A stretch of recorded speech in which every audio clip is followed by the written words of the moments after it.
Hello and welcome back to my YouTube channel Ambrose Ambedkar. दोस्तों, मैं हूं एम्ब्रोज कुमार। मैं आप सबों का अपने यूट्यूब चैनल पर दिल से स्वागत करता हूं और बीएड एंट्रेंस एग्ज़ाम 2022 की तैयारी मैं कर रहा हूं। उसी तैयारी को मैं आप सबों के साथ शेयर करता हूं। मैंने कुछ बातें याद किया है और आप सबों को भी मैं याद कराने का प्रयास कर रहा हूं।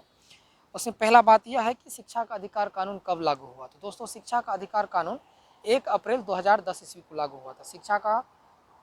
शिक्षा का अधिकार अधिनियम या शिक्षा का कानून 2010 1 अप्रैल को लागू हुआ था।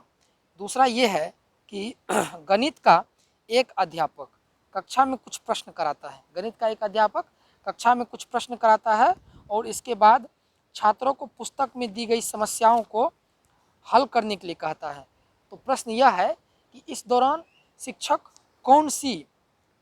शिक्षण के कौन से नियम का पालन कर रहा है।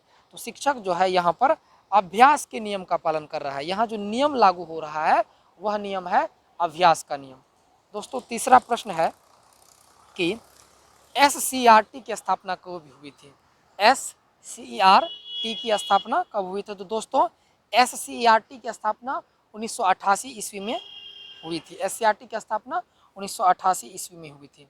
अगला है कि प्रयोजन विधि का प्रतिपादन किसने किया। तो दोस्तों, प्रयोजन विधि का प्रतिपादन किलपैट्रिक नामक एक बहुत ही महान शख्सियत ने किया था। प्रयोजन विधि का प्रतिपादन किलपैट्रिक ने किया था। अगला तथ्य यह है कि किस परीक्षा माध्यम में पक्षपात का कोई स्थान नहीं होता है। तो यह तो खुद ब खुद भी समझ सकते हैं कि जब परीक्षा वस्तुनिष्ठ तरीके से लिया जाता है तो इसमें पक्षपात की कोई संभावना नहीं होती है। तो आसान से कह सकते हैं हम कि